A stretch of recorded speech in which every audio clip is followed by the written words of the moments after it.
कांग्रेस के संगठन सृजन अभियान के तहत शनिवार को नूंह के कम्युनिटी हॉल में पार्टी की विशेष बैठक आयोजित की गई। बैठक में हरियाणा कांग्रेस प्रभारी संजय दत्त, प्रदेश अध्यक्ष राव नरेंद्र, जिला अध्यक्ष हाजी सईदा खान, विधायक आफ्ताब अहमद, विधायक मामन खान, पुनाना से इब्राहिम इंजीनियर और मकसूद सिकराबा सहित कई वरिष्ठ नेता और कार्यकर्ता मौजूद रहे। बैठक के दौरान मीडिया से बातचीत करते हुए प्रदेश अध्यक्ष राव नरेंद्र ने विशेष गहन मतदाता पुनरीक्षण SIR प्रक्रिया को लेकर चिंता जताई। उन्होंने कहा कि कांग्रेस ने विधानसभा और बूथ स्तर पर कार्यकर्ता नियुक्त किए हैं जो मतदाता सूची का मिलान कर प्रत्येक पात्र मतदाता का नाम सुरक्षित रखने का कार्य करेंगे। उन्होंने कहा कि इस मुद्दे पर 8 अगस्त को सोनीपत में विशेष कार्यशाला आयोजित होगी, जिसमें प्रदेश प्रभारी संजय दत्त, भूपेंद्र सिंह हुड्डा, रणदीप सुरजेवाला, कुमारी शैलजा सहित कई वरिष्ठ नेता शामिल होंगे। राव नरेंद्र ने आरोप लगाया कि हरियाणा में SIR के दौरान बड़ी संख्या में वोट काटे गए। उन्होंने कहा है कि पार्टी का उद्देश्य यह सुनिश्चित करना है कि किसी पात्र मतदाता का नाम ना कटे और किसी अपात्र व्यक्ति का नाम सूची में ना जुड़े। उन्होंने भाजपा सरकार पर भी निशाना साधते हुए रोजगार, चुनावी वादों, चुनावी प्रक्रिया से जुड़े मुद्दों पर सवाल उठाते हुए कहा कि कांग्रेस जनता के मुद्दों को मजबूती से उठाती रहेगी। सबसे पहले तो मैं आप लोगों का धन्यवाद करता हूँ, आपका चैनल का।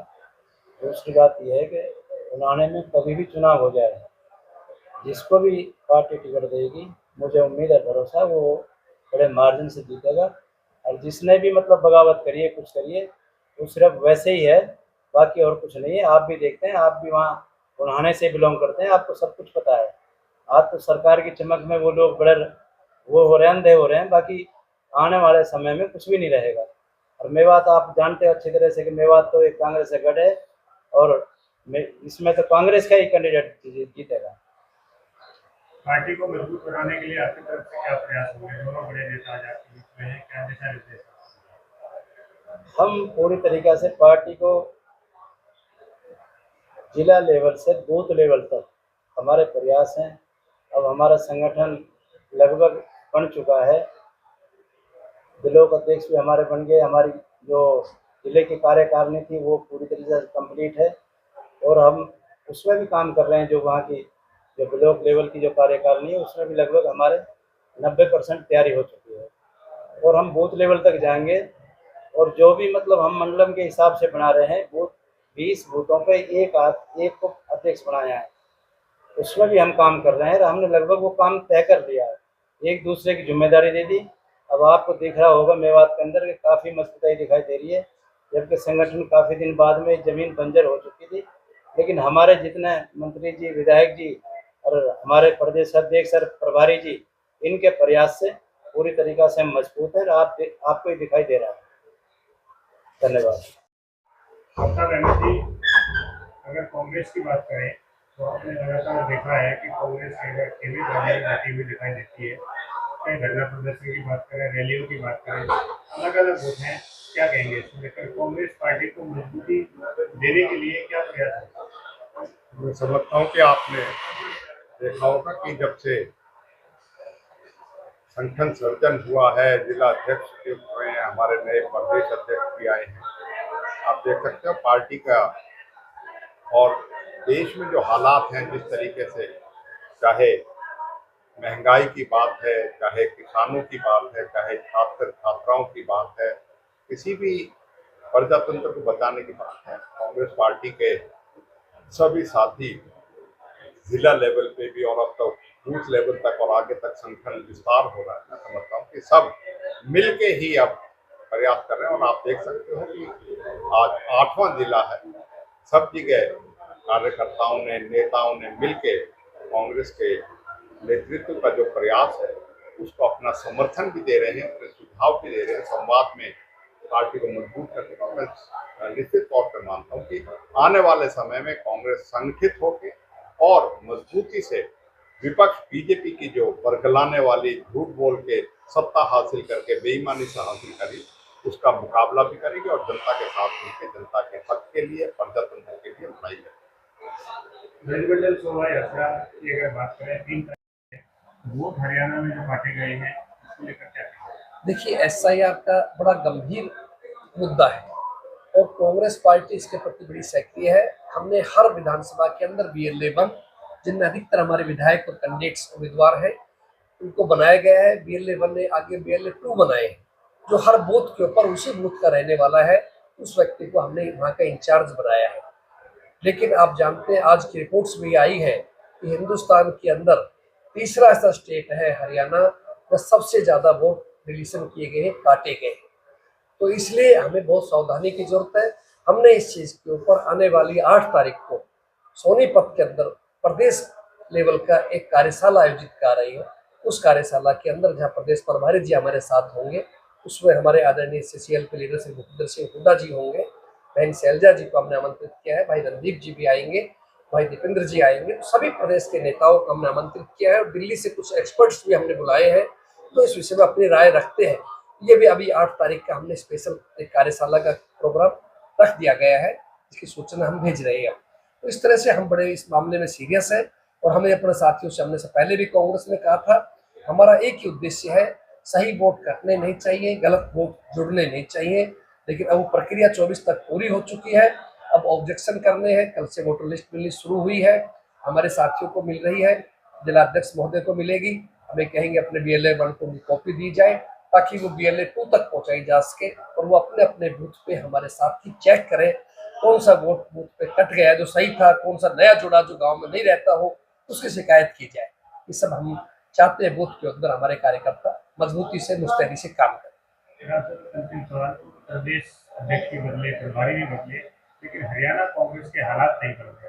प्रभारी जी ने कहा है कि करो या मरो, डू एंड डाई की नीति से हम काम करेंगे, क्या कहेंगे? देखिए, पूरी तरह से दशा और दिशा बदल चुकी है, आप ये मानकर चलिए। वो समय चला गया और इसमें भी कोई शक की बात नहीं कि अगर भारतीय जनता पार्टी तीसरी बार राज बनाया है, उसमें बहुत बड़ा रोल EVM का, बेईमानी का, उनकी नीयत का है। हमारे नेता राहुल गांधी जी ने मीडिया को स्पष्ट रूप से बताया था किस तरह से लोगों ने वोटों में हेराफेरी की, किस तरह से जो है आपको गलत वोटों को जोड़ा गया, डुप्लीकेट जो थे कई की जगह वोट पाए गए, किस तरह से हमारे मशीनें, मेरे खुद नारनौल के अंदर 155 में से 155 में से 85 EVM 99% पाई गई। कैसे संभव है? सुबह शाम तक वोट पड़े, कहीं 2000 के, 3000 के, 4000, 2 दिन छुट्टी भी रहे, फिर भी 99 बैटरी मिले। सारी क्यों नहीं मिल सकती? सारी मिलनी चाहिए थी, 85 क्यों मिली? और उन्हीं में आप हार रहे हैं। तो ये सब चीजें हैं। परसेंट चुनाव होता है, जब पता लगता है सब प्रदेश में 58% वोट पड़ा, गिनती होती है 65% हो गए, ऐसा कैसे हो सकता है? तो ये सब चीजें एक बहुत बड़ा रीजन था, इसमें हम सचेत हुए हैं और अपने जो, अगर हमारी भी घर के अंदर पे परिवार में कोई बात हो तो हम उस मजबूती से काम कर रहे हैं। हमारा सबका ध्येय बनाया है कि हम जो कांग्रेस से साथी किसी कारण से अगर दूर भी है तो उनको पार्टी के साथ जोड़ेंगे और आने वाले 2029 के चुनाव के अंदर मजबूती से कांग्रेस पार्टी उभर कर सामने आएगी और रिकॉर्ड तोड़ बहुमत से हरियाणा में कांग्रेस सरकार बनेगी। न केवल हरियाणा में, अभी तो हम सबका उद्देश्य यह है कि जिस प्रकार से कांग्रेस काम कर रही है, संगठन सर्जन अभियान चला है, उसके दावे के साथ कह सकता हूँ पूरे देश के अंदर अब एक माहौल बदला है, खासतौर से युवाओं वाला मामले के अंदर। अब देश के लोग भी राहुल जी की तरफ देख रहे हैं, इसलिए आने वाले समय में प्रदेश के अंदर और देश के अंदर कांग्रेस सरकार बनेगी राहुल जी के नेतृत्व में और निश्चित रूप से आप देख रहे पूरे देश में एक अलग प्रकार का कार्य होगा। जंतर मंतर के विरोध के बाद लगातार कांग्रेस पार्टी अपना विरोध प्रदर्शन कर रही है, अमित शाह का इस्तीफा मांगा जा रहा है, क्या कहेंगे? देखिए, लोकसभा पार्लियामेंट हमारा चल रहा है, बड़ी शर्म की बात है और लोकतंत्र के लिए बड़ा ही चिंताजनक विषय है। जो संविधान बाबा साहब के नेतृत्व में बना, उस संविधान के अंदर ये व्यवस्था है कि जो लीडर ऑफ द हाउस होगा वो प्रधानमंत्री होगा, लीडर ऑफ द अपोजिशन होगा, नेता विपक्ष होगा। लेकिन अगर नेता विपक्ष को नहीं बोलने दिया जाए, राहुल जी केवल कांग्रेस के नेता नहीं है, पूरे विपक्ष के नेता है, उनको साथ माइक बंद कर दिया जाए, बदतमीजियां की जाए, आप समझ सकते हो क्या और क्या चाह रहा है लोकतंत्र में। हमारे पास धरने प्रदर्शन का तो सारा नहीं है, लेकिन देश की जनता देख और सच्चाई ये है कि 2014 में, 19 में, 24 में जो वायदे किए, आप खुद हिसाब लगाए, मीडिया हमारा चौथा लोकतंत्र का स्तंभ है, कोई भी वायदा इन्होंने पूरा नहीं कर पाया। अगर ये 2 करोड़ प्रतिवर्ष रोजगार देते तो 24 करोड़ दे देते, अब तक तो झगड़ा ही क्यों होता, नौजवान बेरोजगार क्यों सड़कों पे आते, लेकिन कोई वायदा पूरा नहीं। इसलिए अब देश की जनता इनको समझ चुकी है और आने वाले समय में इनको करारा जवाब देगी। और आज मैं खास तौर से मेवात की इस शहीदों की धरती के ऊपर, बहादुर वीरों की धरती के ऊपर आया हूँ।